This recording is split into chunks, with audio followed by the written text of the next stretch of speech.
we'll just kick off then. Oh, hang on. I want to start at it. Right, welcome to those in attendance. This remote meeting in the local review body for Aberdeen City Council.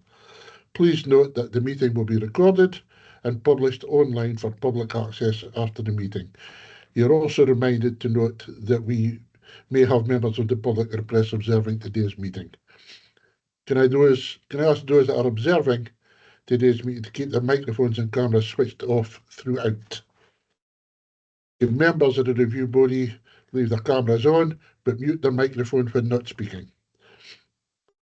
As a local review body contains quasi-judicial business, members are reminded that they should not leave the meeting during consideration of any of the reviews. The meeting has been convened in response to 2 requests for a review of the decision taken by the appointed officer under the Council's scheme of delegation.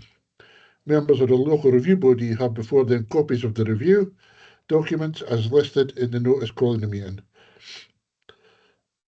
For information, the convener and Councillor Clark will not be taking part in the second review, as it's within their board. And I'll be chairing, obviously, the second one. Now ask Mr. Mason to outline procedure to be followed in the conduct of these reviews. Mr. Mason. Thank you. Members have the procedure note which was circulated with the meeting papers and is intended to set out the wider framework within which the review process operates. The first task for the review body is to come to a decision on whether the review documents contain sufficient information for the case to be determined without further procedure, and by that it is meant without further information or representations. The regulations governing the local review process require that all matters which the applicant intends to raise in the review must be set out in or accompany the notice of review. The focus of the review should be on the basis of what was before the appointed officer when a decision was made, and only in exceptional circumstances will new or additional matters be permitted to be taken into account. The circumstances in which additional matters can be taken into account are set out in the legislation and will be addressed by the LRB's advisors where relevant. This review should take the form of a structured discussion led by the chairperson to consider the matter set out in the notice of review before you. And I will conclude by drawing your attention in particular to points 10 to 12 of the procedure note. Thank you. Thank you, Mr. Mason. Just a quick question. Should we be doing a roll call before we start? I can do it, but it would be in the minute in any case, but I'll do it just in case anybody wants to watch the recording. So in attendance, we've got Councillor Copeland, who will now be chairing both reviews. We've got Councillor Clark and Councillor Thompson and Councillor Farker all in attendance. Thank you. Thank you for that. Right, turning to consideration of the first review in respect of the decision to refuse the application for the change of use to domestic gardening ground, replacement and extension of boundary walls, removal of rendered exposed original granite on a dwelling house, installation of few wall lights, CCTV and associated external alterations, including an existing window/door openings. They are all retrospective. External alterations, including to existing window/door openings, all retrospective. The installation of intercom at 1 Bayview Road, Aberdeen, planning reference 240711. We'll now hear from the planning advisor in attendance, which is Mrs. Lucy Green, who will provide us with a brief description of the application proposal and a reminder of the reasons why the application was refused. I point out that Ms. Green attends today's meeting to provide us with the necessary professional planning guidance because she has not been involved in the earlier consideration of the application under review. Ms. Green will not, however, be asked to express any views on the merits of the proposed development, and in effect her role will be a neutral one involving the provision of factual information and guidance only. Ms. Green, over to you. Thank you. I'll just share my screen. And morning, members. Morning.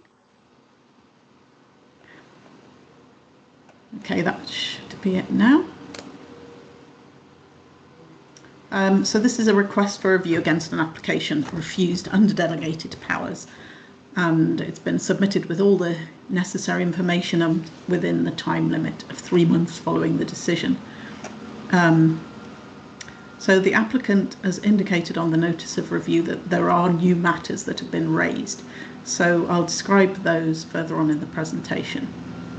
In terms of procedure by which the review will be conducted, the applicant's ticked all the options for the procedure, those being site visit, a hearing, further information, and a review by documents only. And notes also that the site's under construction, and if there was a site visit, it would need to be supervised. So I'll provide some background to the case before handing back to the convener and members to decide how to proceed. So this is the location plan with 1 Bayview Road here, and this is 86 Queen's Road, the former grammar school pupils, former pupils club, outlined in blue, as also being owned by the applicant and is referred to in many of the papers. So it's located just to the east of the Queen's Road Anderson Drive roundabout, and 86 Queen's Road is a Category C listed building.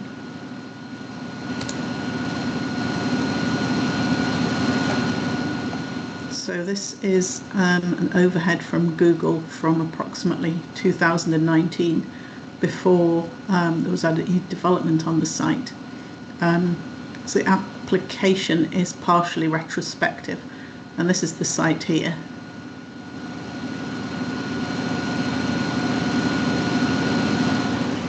At this 86 Queen's Road, just here. I've got some overhead images that are more recent as well. So this is an older Street View image, 2011. It shows the application property here, and the site extends up to this wall, and down to approximately here. As you can see, it slopes from east to west and also from south to north, so this is about the highest point, although this lane also slopes upwards. And the granite rubble wall that you can see forms the boundary to the gardens of both 1 Bayview and 86 Queen's Road. So this is also an older Street View image before development commenced on the site. So you can see the application premises just up there, and the boundary is just beyond. So you can see the roof of a bin store there, and the boundary is just the other side of that, the site boundary between the two.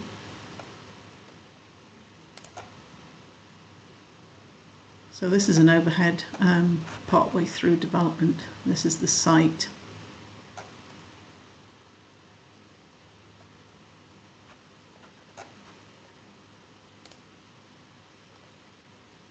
And then a 3D image there showing the site here, and you can see that this is the area of change of use of garden ground, and this section here, the ground level's been reduced so that it's now level with the driveway. But previously the driveway came up to here, and then this ground was at a higher level.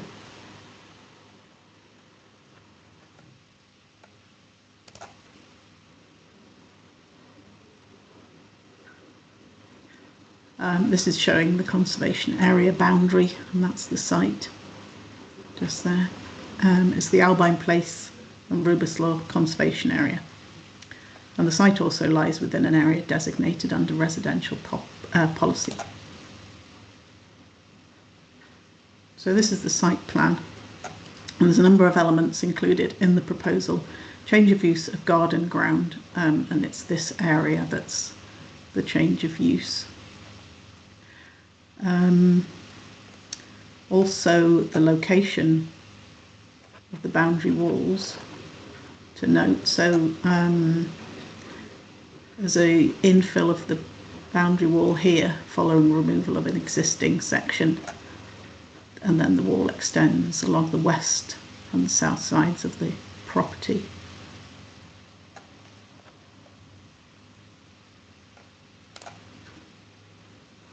And these are existing and proposed elevations of the house. So this is the north elevation. You can see there have been some changes to the window and door openings. And this is the reduction in ground level that I was pointing out before. So this wall is part of the boundary of 86 Queen's Road along the lane to the north. No, sorry, it's inside. It's set in from that lane to the north with a tree covered area in between the lane and the boundary wall. Yeah, so that's just indicating the previous ground level in this section. As you can see how it was before. The flue is part of the proposals, and the CCTV cameras, which you can see one of there. And just to mention materials, so the walls were, the render was removed to expose the original granite. Windows were timber double glazed windows in dark grey. Same for the soffits and fascias and rainwater goods.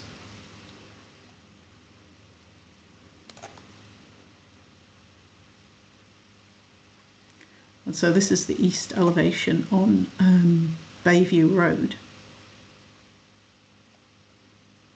And you can see the intercom that's part of the application, wall lights, and the top of the flue there.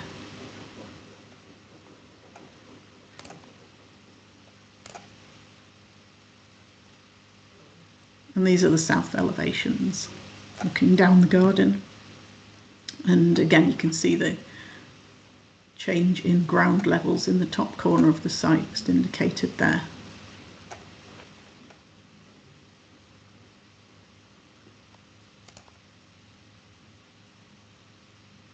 And then looking at the changes to the boundary walls. So this is the top end of the site, the north end just here, onto the lane. So this is looking from inside the site. So this section is existing, as you can see from this existing elevation here. That would remain, and this section would be built up in granite rubble. Then these would be new sections of boundary wall onto the lane in granite faced piers and rendered blockwork. And this is the garden of 86 Queen's Road, just here. And you can see this line is the lane, that's indicative of the lane on the other side of the wall. And then the red line is where the applicants indicated their original proposals to build the wall up to there. And they've also indicated a line that was suggested by the case officer just here. And this measurement is indicating that there would be an 800mm distance between the surface of the lane and the level suggested by the case officer.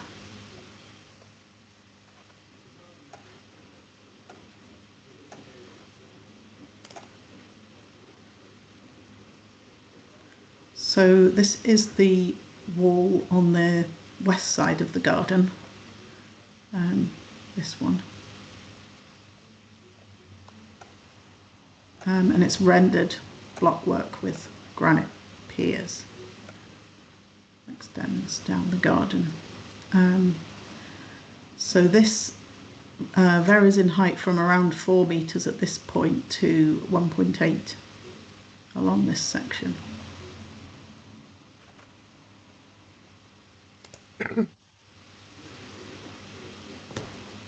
And then the south boundary wall. So this is from within the garden of 1 Bayview. This is this wall here is the boundary wall on Bayview Road. and the roof of the bin store before. I've got quite a few photos in a minute. So the red line is the original proposal. So the wall would be just below the height of the Bayview Road boundary, and then it would rise up along this section. And then this is from within the garden of 86 Queen's Road. So you can see the roof of the bin stores indicated there. That's the wall onto Bayview Road. And the extent of the wall along and how it would look from within Queen's Road, the Queen's Road property.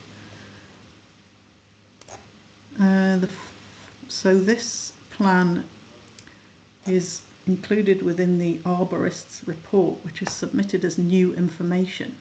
And the report was actually written for the application at 86 Queen's Road and has a number of revisions to it. So the most recent revision, which includes this plan, was in February 2025. So it post-dated the refusal of the application that we're considering today. The tree report was also submitted in respect of a separate application, and it's 49 pages long, mainly relating to the assessment and removal of trees within the 86 Queen's Road site. It also mentions a landscape plan which is not submitted with this LRB. So this would be for members to decide whether to take this into account, and I've got a slide showing the issues that you would take into account when deciding on that. So just to summarise, this plan was submitted in February 2025 after the refusal, and it appears to show trees planted along the boundary there, just outside the One Bayview Road site, but along the boundary of Queen's Road. So I'll just show you a few photographs of the site before we come back to consider whether you want to take into account the new information. So I just took these in the last couple of days. This is from Bayview Road, looking back towards the application site, and those windows are the application house. And this wall has been built along the boundary of 86 Queen's Road and One Bayview. That's the roof of the bin store. It's not completed. The section behind the bin store hasn't been built, so this wall just stops short of the boundary wall. So I suppose I'd just add to this that the application for Queen's Road shows this as gates formed from railings. So there will be railings in there and a railing gate. This one is taken from the lane to the north, and it shows the garden wall that would be on the west boundary of One Bayview, and it's looking down towards 86 Queen's Road. So that's outside the site, and this wall would be the boundary.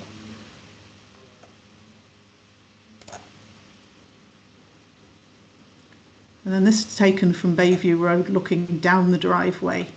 So that's the side of the house, toward the wall at the end, and that's the lane along the top of the site. This is looking down the west boundary of the site. So this is the garden. As mentioned in the report, the ground level was raised, which you can see there, and then that's 86 Queen's Road behind. It's a photograph taken down the lane, so you can see the wall that was all the way along to about this point. That bit's just been taken down, but this section would remain under the proposal, and this section would be removed and replaced with a wall around this height.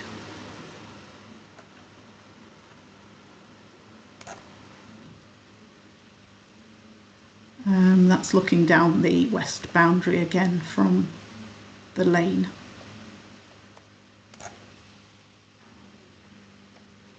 And this was one of the photographs taken by the case officer on their site visit from January, taken from inside the garden of One Bayview, looking at the wall along the western boundary.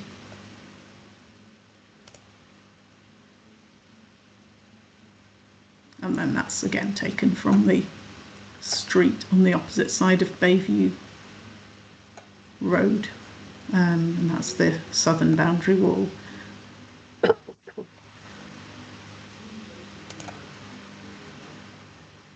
So turning to the reasons for refusal. First of all, the change of use of the garden, the intercom, alterations to door and window openings and new frames, the removal of render, the flue, the external lighting and CCTV cameras have largely been implemented and are considered acceptable within the decision of the case officer. The reasons for refusal express concerns about the height and materials of the boundary wall, and it states that the use of blocks and render instead of granite rubble is the concern, with the height at a maximum of 3.25 to the south and a maximum of 4.4 metres to the north and 4.4 metres to the west, also expressed as concerns. The impact of the height of the wall on daylight and the overbearing impact on the residents at 86 Queen's Road. Also that the walls are clearly visible from outside the site, which is the conservation area. The removal of 3 mature western red cedars with no mitigation planting. And so the proposal is therefore contrary to policies on trees, historic assets, residential areas and amenity.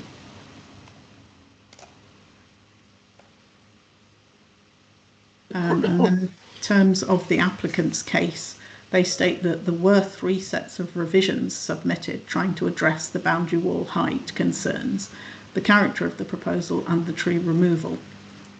All of the revisions were considered unacceptable by the case officer and the original points of concern were simply restated. They cite a safety issue of reducing the wall height by 800 mil as requested by the case officer, as it's on the edge of a drop, and they state a safety issue for occupants and that it wouldn't comply with building regulations. They also state the report fails to acknowledge the proposed replanting of removed trees within the site at the replanting being at 86 Queen's Road, and that the arborist's report shows this, and that's the new information that I mentioned. There were also no representations and no consultation responses.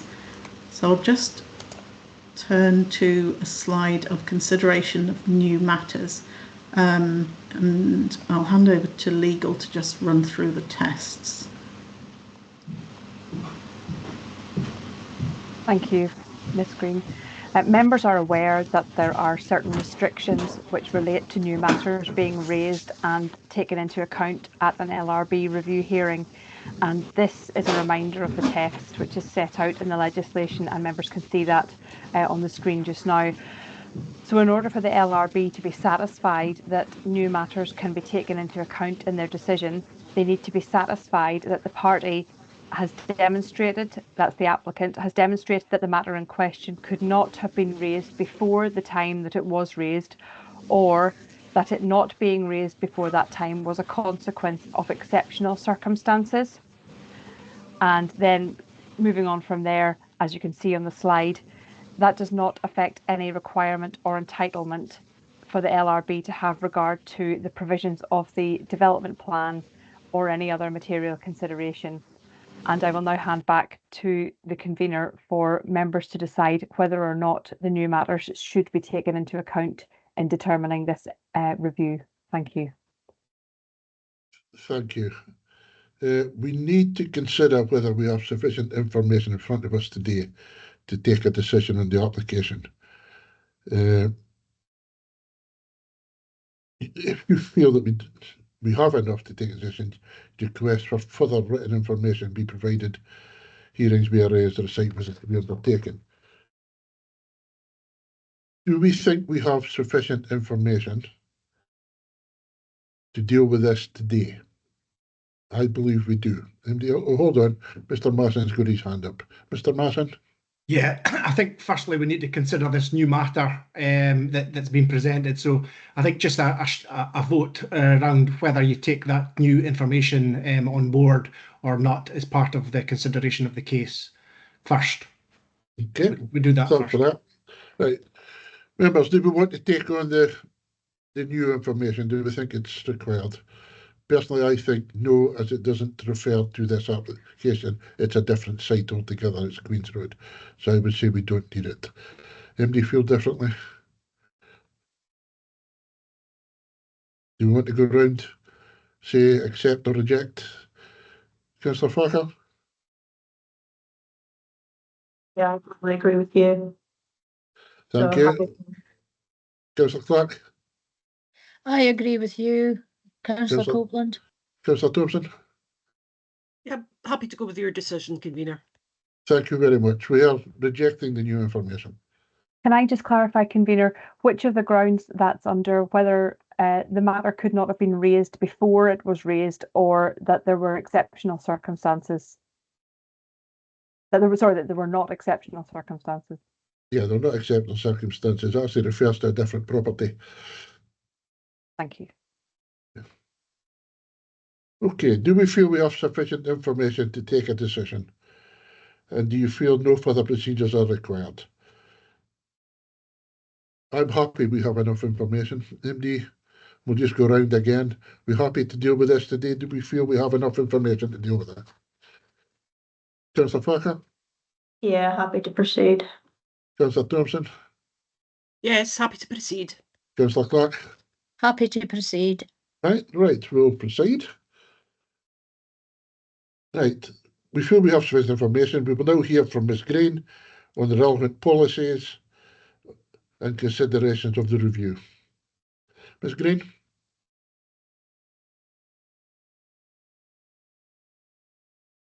You're on mute, Lizzie.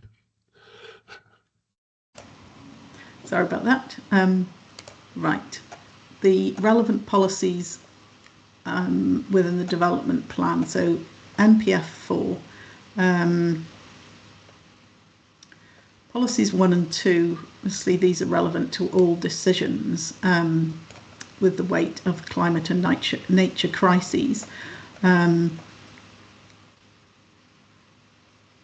Policy 14 relating to design, I'll cover that in a moment, and also the policy on quality homes.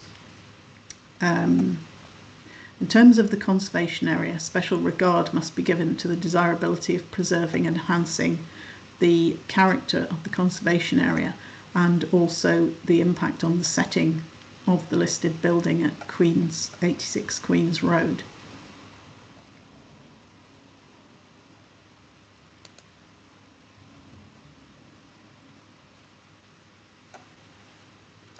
So in terms of policies in the local development plan, I have these on separate slides, but this is the full list of policies. Let's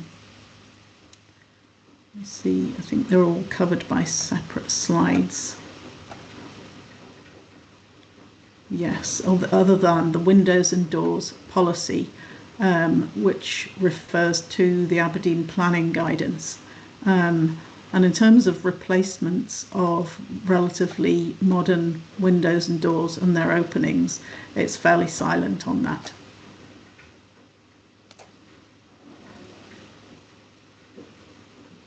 So the site falls into an area zoned under policy H1, which is residential areas, and there are various considerations, whether it's overdevelopment, and the key one for this site is probably whether there is an adverse impact on the residential amenity of neighbouring properties and the character and appearance of the area.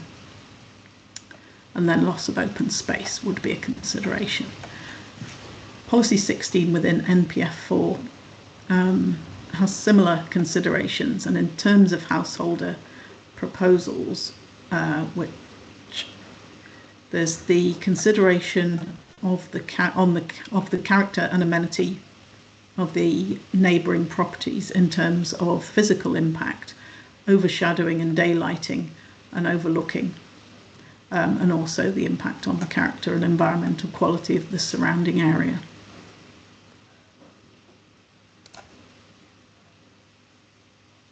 Policy NE5 on trees and woodland, that's within the local development plan, states that development should not result in the loss of or damage to trees and woodland,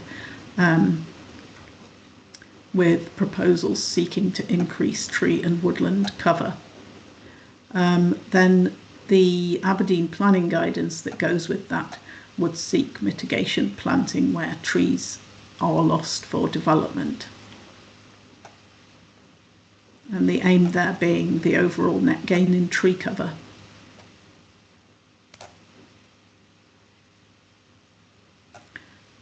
Design policy in both the local development plan and NPF4, the two policies listed there. So there's the overall ensuring high standards of design with a strong and distinctive sense of place and looking at context.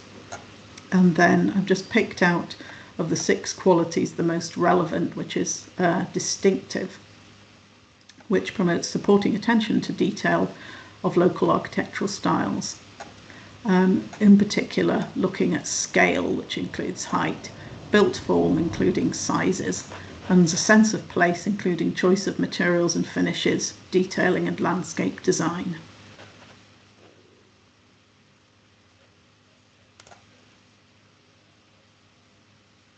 And then a reminder of the in terms of evaluation, the primacy of the development plan, with all decisions being taken in accordance with those policies unless material considerations indicate otherwise, and each application being treated on its merits.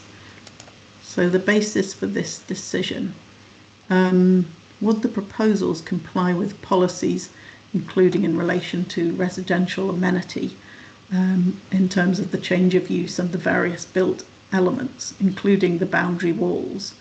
Would they preserve or enhance the character of the conservation area and setting of the Category C listed building at Queen's Road, in particular in relation to the height and materials of the boundary walls?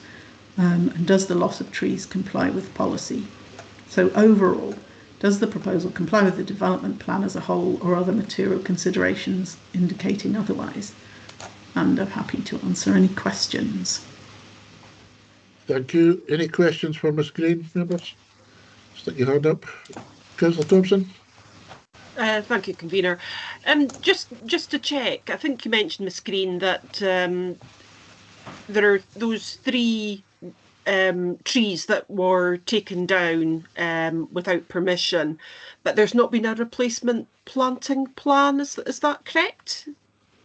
That's correct. Thank you, Convener. That's all from me at the moment, but I'm sure I'll think of something else. Anybody else? I've got a couple, Ms Green. The boundary wall between this property and 86 Queen's Road. This is retrospective, isn't it? Do we know how big the boundary wall was previously? Let me see if I can just pull up the plan previously, because obviously the change in levels has affected that. Hold on a second.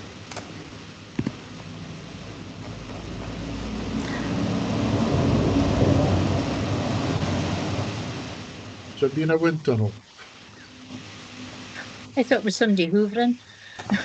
Oh, is it me? Sounds like you had a gust of wind or an Arctic lorry driving past you. Oh, it might have been a lorry, actually.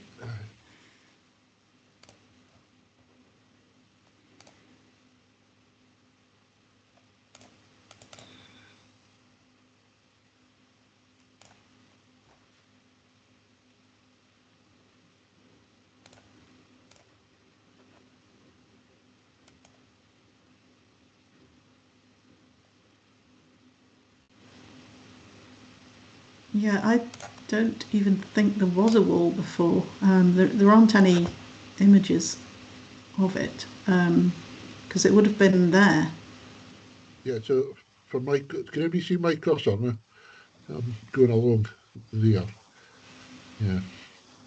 Okay. Now, how much of this is retrospective? Because we've got that wall, the other wall going up this way, and the wall on the lane. Is that right? There's the wall. They've removed some sections of the wall along the boundary lane, but not rebuilt them. Right. There's been a wall built along most of the western boundary. Yeah. I am not absolutely clear whether the height of that is what is applied for in this application, or whether the application shows a slightly reduced height. Yeah.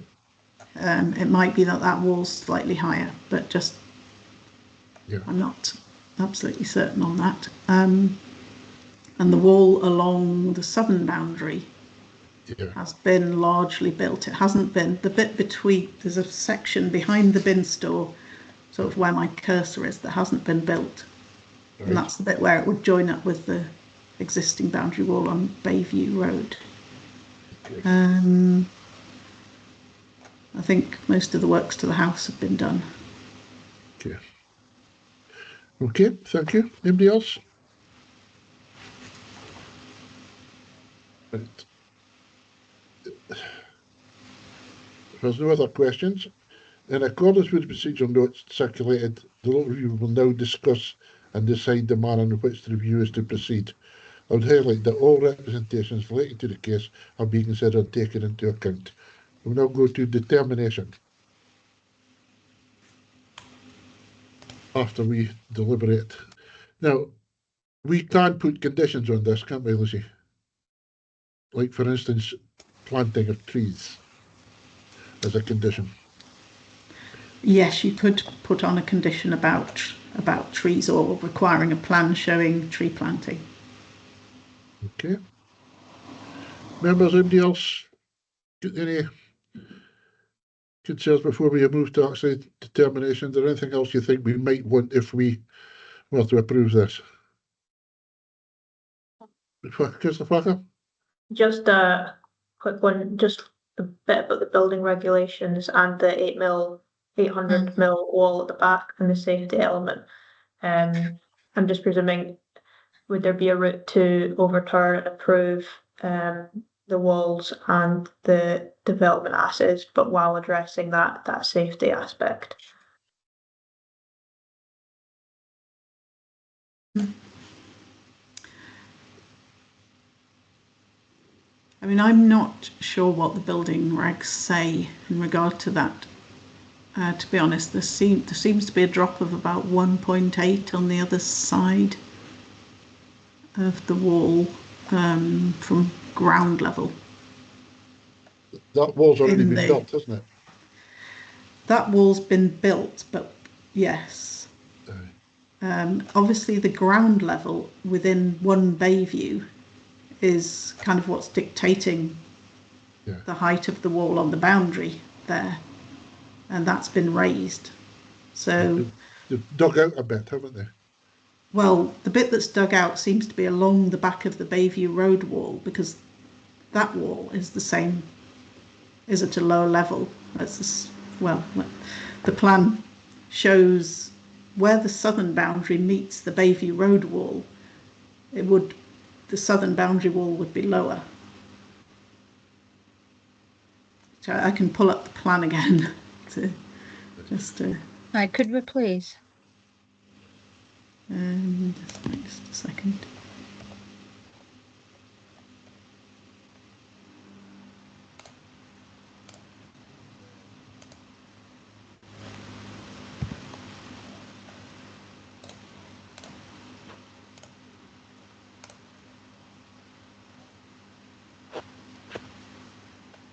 Right, so this is the southern boundary from within 86 Queen's Road, and that's the boundary wall on Bayview.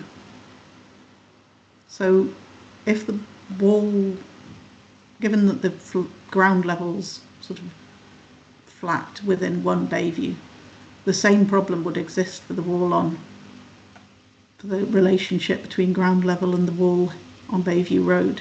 But I think what they've done there is reduce the ground level. So you could solve the problem. If you were to have a wall at this height, you could solve the problem of the safety issue by reducing the ground level behind the wall, so that the ground level at the wall would still provide enough of a barrier. Was it the northern boundary with the lane at the back? Was that not mentioned as having an 800mm wall and then a kind of drop on the northern boundary? That would be the opposite problem. The lane would be at a higher level than the garden. Yeah. So that's that's the lane there, and yes, that's indicating the top of the wall.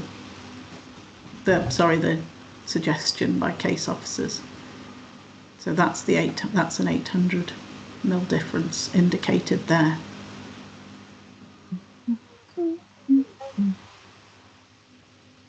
So that, yes, you couldn't resolve that with ground levels. The higher red line, would that be deemed safer, or with that middle line that's kind of shown on the image now, would that be deemed appropriate for safety? I'm not sure exactly what height a wall needs to be to kind of be deemed safe, and what kind of condition could be put in place there to make sure that meets whatever regulations are needed. Well, the application is for, I think it's over 1 metre there, so that would be a safe height. The applicant's just saying if it was reduced to here, it wouldn't be safe. So we wouldn't need to, if you were to approve these plans, that height would be at a safe height. Thank you for clarifying. Can I come in there? Sorry, Lynn, I'll let you in a minute. That the height on the garden side is the height that we're seeing here, but the height on the lane side, that's the ground level, is where that blue line is that right? So it's quite a small wall on the opposite side of the wall. All right. The ground level in the lane is faintly shown, this black dashed line here. Yeah, so it's basically a higher wall on the applicant side than it is on, I'll say, the public side. Yeah. So the big wall is basically on the applicant side. Yes. And the lane wall is a smaller wall. Yeah. Yeah, okay. Thanks for that. Councillor Thompson. Yeah, I think Councillor Farquhar's maybe stolen my thunder a wee bit, but yeah, I'm starting to understand better now the walls. So it's actually quite a small difference on the diagram we're seeing here between what's suggested by council planners and what has been built. And I think seeing the level of the lane from the lane side, it was 800 millimeters, 80 centimeters, doesn't seem particularly high. And I think this site is kind of a victim of the slopes on there and the digging out that's occurred as well, and trying to deal with the different slopes and changes in height across the site. So I suppose I would contend that maybe I don't actually have a question now, so I'm just running through my thoughts, and I think my thoughts are clearer now. I would have more concern about the southern boundary and how high it appears from 86 Queen's Road and the effect of the overshadowing, because is that the side that's 3.25 meters? Because I think the taller walls at 4.4 meters are to the north and west. But yeah, there's the line there, the blue line suggested by the council, is a fair bit lower there, especially the bit to the suppose the left-hand side, which is the tallest part of that wall. So yeah. I think I'm my curiosity's been satisfied. I think my question's been answered now. I've run through it in my head. So thank you for your indulgence. I've got another question for you, Lucy, which is maybe not relevant, but there's obviously work ongoing at 86 Queen's Road. So what are they doing that this wall might have an impact on? They are converting the building to flats, and I can show you the application if you like. It's. Can we get the overhead one again so we can see the actual plot? Yeah, the overhead one, right.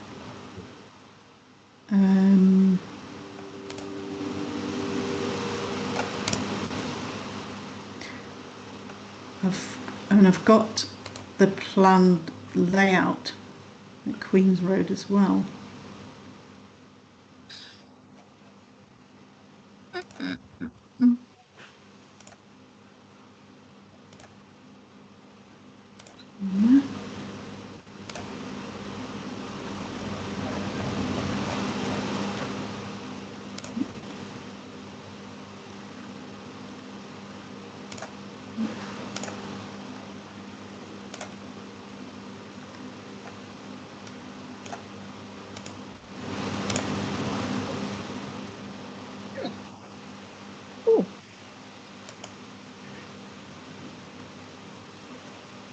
Right, so that's from the landscape plan that's submitted for Queen's Road.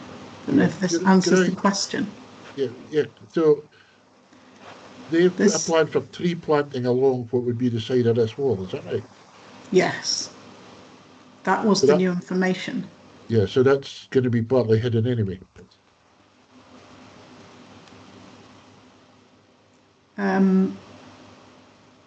I think probably the only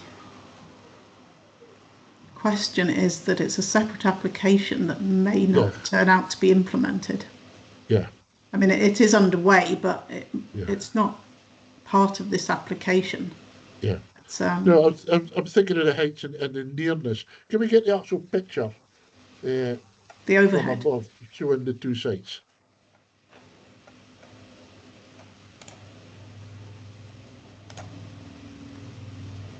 That's it. So I'm looking at, and so I take it that is actually the wall that's built there. Yeah, there. Yeah. I'm just looking at how far away it is from the building. Okay, that's fine, thank you. Anybody else? No. Right.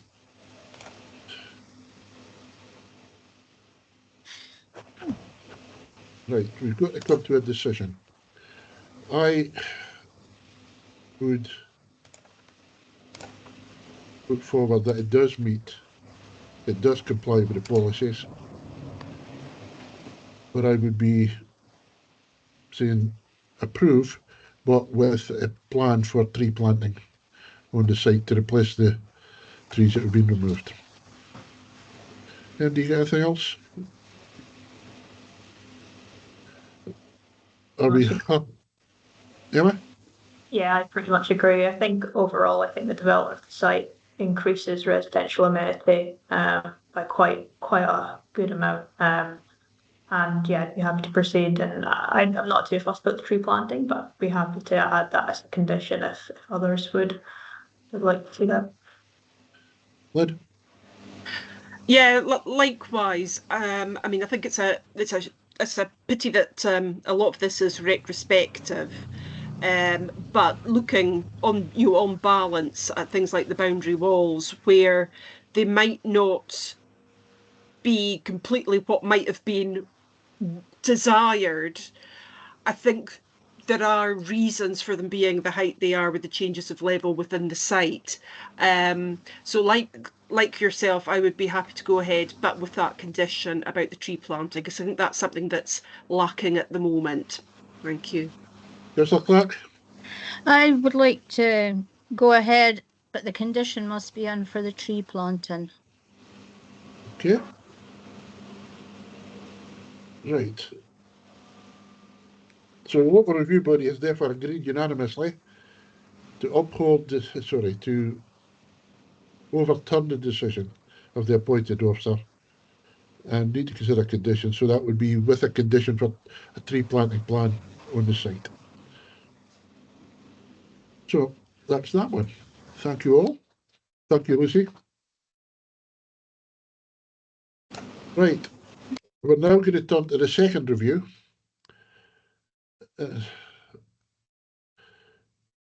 Yeah, Councillor Clark's leaving us just now. All right, sorry, Councillor Clark. Thanks for your attendance this morning. Bye. See you all later. Bye. Right.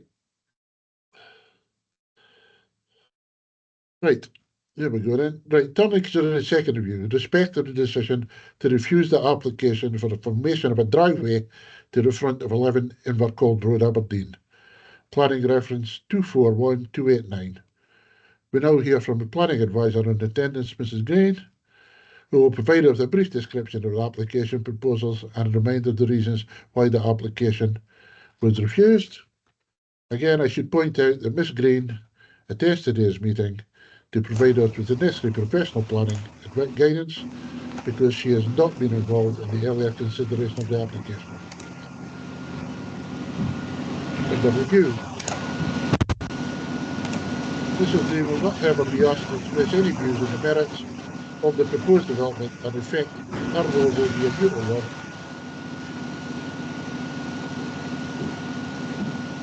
What's that noise coming from? It's gone away again, whether somebody switched something off. Right, Mrs. Green will not ever be asked to express any view on the merits of the proposed development, and in fact, her role will be a neutral one, involving the provision of factual information and guidance only. Ms. Green, over to you. Thanks, members. I think it's probably the background noise in my, hopefully I've shut some doors and resolved it. Right, I'll just share my screen.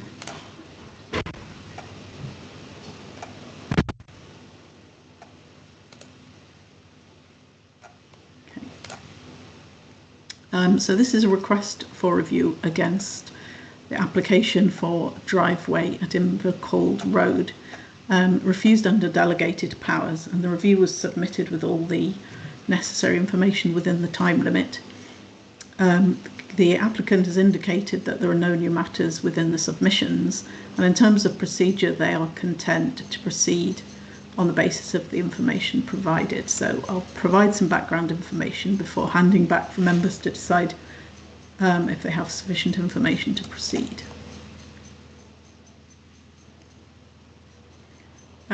So this is the site at Invercold Road here, opposite the junction with Birkhall Parade.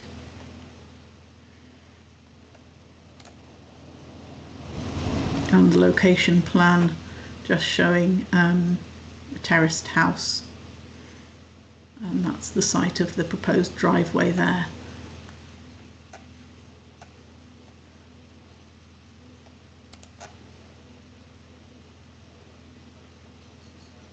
So these are the existing and proposed site plans. So you can see that there's a driveway at the neighbour's house as well, and there's also one at number 9 just to the side.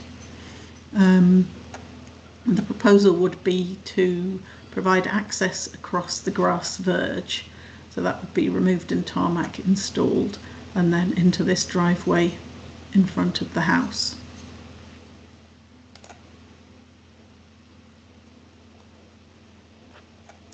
And the drive would be 5.9 metres wide, and then at this point it would be 5.6 metres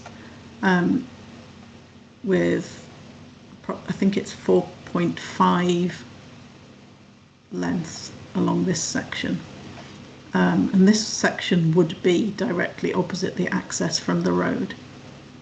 So to come in straight into the driveway, you would be in this section of it. To turn into the longer section of drive, you would be turning like the car is showing. And the section of grass verge to be removed is 3 metres wide, 3 metres square, basically. This is a photograph submitted by the applicant. So this is the application property, and this is the driveway next door where you can pull straight in to the longer section of the drive. And you can see the only difference here would be that the crossing of the verge would be in front of the window, so you would pull into the shorter section of the front area of the house.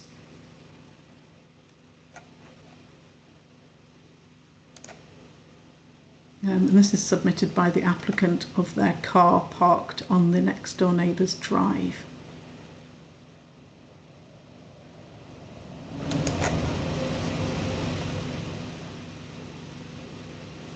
So reasons for refusal based on road safety: that the proposed driveway would not meet the minimum required length as set out in the council's transport and accessibility planning guidance, and would also be situated immediately opposite a road junction. And as such, the proposed driveway would cause a safety hazard to road users and pedestrians, and therefore the proposal conflicts with several requirements of the transport and accessibility guidance, and is also contrary to the requirements of policy T3 on parking in the local development plan. And just to add, on terms of consultations, the roads team object, as the site is only approximately 4.5 metres long in front of the footway crossing. This is less than the required 5 metres. And they state also that vehicles are required to enter drives at 90 degrees to the road. Therefore, the angle required to park is unacceptable. The site also lies opposite a junction, which is not acceptable. There was one objection from the Civic Society, and they stated that whilst it's appreciated that there are other driveways, it privatises a parking space on the street. And there are no comments from the Maastricht, Sheddoxley and Summerhill Community Council. So for the applicant's case, they state that the neighbour has a driveway the same as that proposed here. And although the dimensions fall short of requirements, so does the neighbour's drive, but it's easily capable of parking a car. They state that houses are set back from the road with little traffic movement on the roads, and that a precedent's been set and the same rules should apply. They also state that they often use the neighbour's drive, and they submitted the photograph that I showed earlier, showing how a car fits.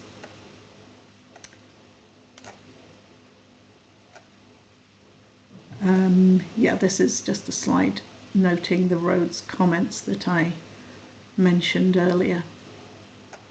They also state that it's not within a controlled parking zone.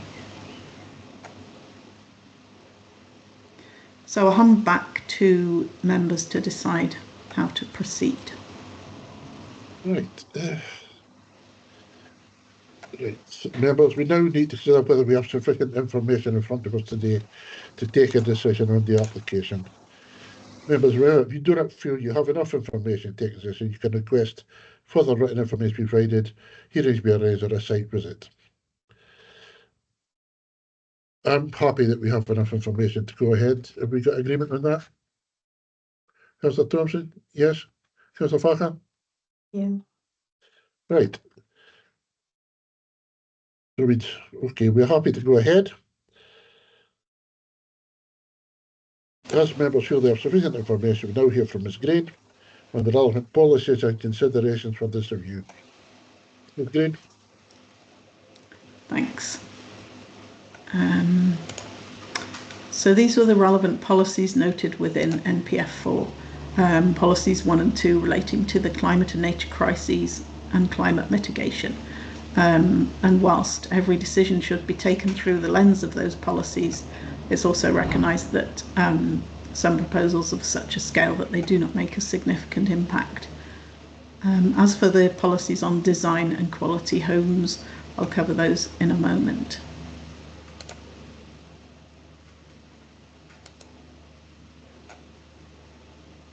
So So local development plan policies. The relevant policies relate to design. The sites within an area zoned under policy H1 residential areas. Parking policy is also relevant, and also policy NE2, which is about green and blue infrastructure and seeks the retention of small green spaces. And also the planning guidance notes, householder development guide, and the transport and accessibility one. So I'll cover those on the following slides.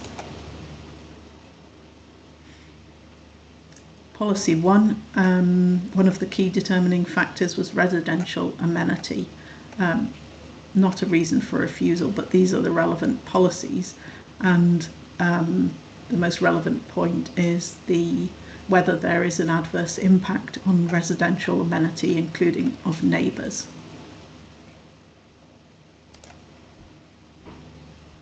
Policy T3 on parking. It states that whilst low or no car development will be supported in suitable locations where there's access to active travel and public transport options, where that's not possible, development shall comply with the parking standards set out in transport and accessibility guidance. And so turning to that guidance, I've just pulled out the relevant sections. So first of all, permission won't be granted for a driveway across an amenity area unless it would produce a demonstrable improvement in road safety and there's no adverse impact on amenity in the area. The next one is that driveways should be a minimum of 15 metres from a junction, and where that's relaxed when there's not a road safety issue, in no circumstances should a driveway be permitted within 10 metres of a junction. The next point is about the length of driveways, and states that for existing houses they must be at least 5 metres in length to prevent cars overhanging the footway and causing a safety hazard to pedestrians. And finally, driveways should be positioned to enable required visibility, including of pedestrians, and that they should meet the public road at right angles so that vehicles can enter and exit the driveway at right angles to the road with the driver seeing clearly in both directions. And it states that driveways not meeting the requirements will be refused.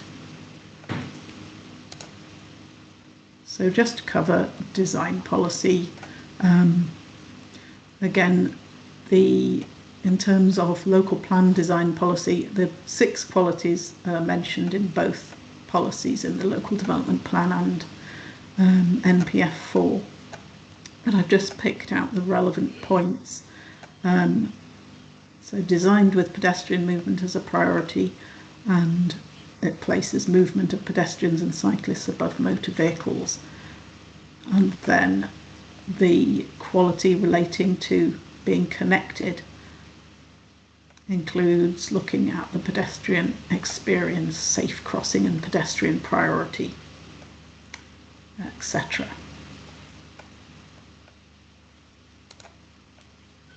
So just to round up, the primacy of the development plan with policies in NPF 4 and the local development plan being the key to decisions unless material considerations indicate otherwise, and each application treated on its merits. So the basis for the decision in this case would be residential amenity and road safety implications. And does the proposal comply with the development plan, or are there material considerations weighing against that? And I'm happy to answer any questions. Thank you, Ms. Green. Members, any questions for Ms. Green?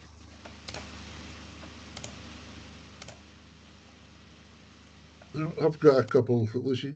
Oh, sorry, Lynn. Sorry, I was a bit late in raising my hand there. Yeah, it's this angle of parking. But that's part of the guidance, is that correct, rather than an absolute standard? Yeah. Okay. And the fact that both neighbouring houses already have driveways, that does, indicate that there's a precedent. Is that of significance in this consideration? I mean, obviously, consistency is important. There are slight differences with the other driveways, so it's yes, it is of relevance. So some of the driveways in the area, it's noted in the report, don't have permission or don't have permission in sort of recorded history, if you like. Can I ask you to take up the photograph of the three houses? So the applicant and the ones either side, please. Yeah, just a second.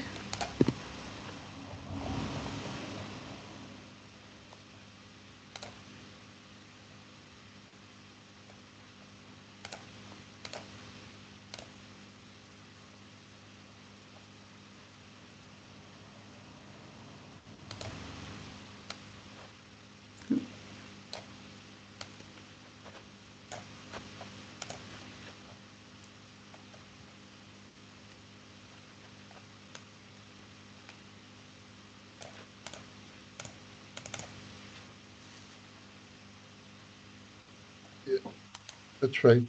I'm in a meeting. Right, thank you. I take it this picture was taken from the junction opposite. Would that be right? It looks as if it was, yes. Yeah. So we've got, in effect, two driveways directly opposite a junction.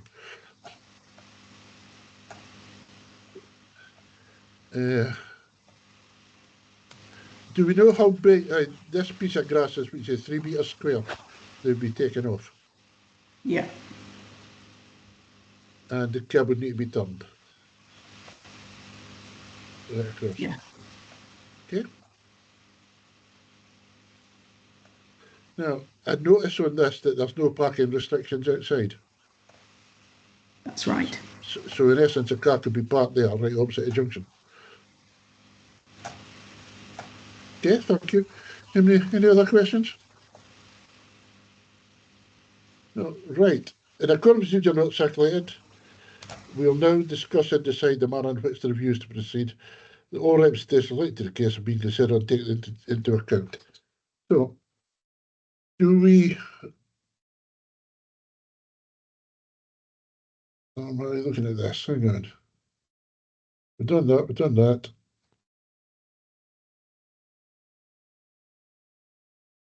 There we go. We now need to come to a decision on this one. Where are we going? I'd be inclined to say grant. Sorry, Emma, go on. I was going to say exactly the same thing. I can understand their, the guidance on length and, being close to a junction, but I think that's great when it's a kind of a new build that you're kind of building from scratch. But when it's existing, it looks like a very quiet junction with existing driveways to both sides. So I think, in practice, looking at it, I'd feel a bit mean to turn it down. So yeah, I was going to say exactly the same as yourself there. Yes, Thompson, you got anything you want to say? Yeah, I've of similar mind. It's only just short and it's guidance. And the angle of parking, absolutely appreciate for safety reasons. Ideally, it should be 90 degrees. But I was trying to work out, and I think it looks like about 80 degrees. So it's not like it's parking broadside onto the road. There's just a slight angle to allow it to allow the car. And it is quite a big car, just to pull under the window and you are able to fit on there without overhanging the pavement. And likewise, as Councillor Farquhar said, there are existing driveways there, so it would seem a bit mean-spirited to turn this one down. So I'd be happy to give this one permission to go ahead. Thank you. I agree with you, and I would also point out, it also depends on the size of your car, whether or not you've got to go at an angle. If you were driving a Mini or something smaller, you could probably go in straight. As far as the road safety goes, I think it's safer to have a car on a driveway than it is on the street opposite a junction. So I'd be inclined to go that way. So are we in agreement that we are going to overturn the officer's decision? Are we in agreement with that? Right, okay. Yep. And we'd have no conditions we want to apply to it? No? Okay. So we are overturning the officer's decision. We feel it is safer to have a driveway than that, but despite the considerations, we feel that the amenity outweighs the objections, so we're happy to grant in this case. So that's us. Is there anything else I need to say? No, that's it. Thank you all very much. Thank you. That's us for today. Right, so thanks all. Thanks. See you Thank later. you. Bye. Bye. Bye-bye. Bye. Thanks, Lucy. Bye.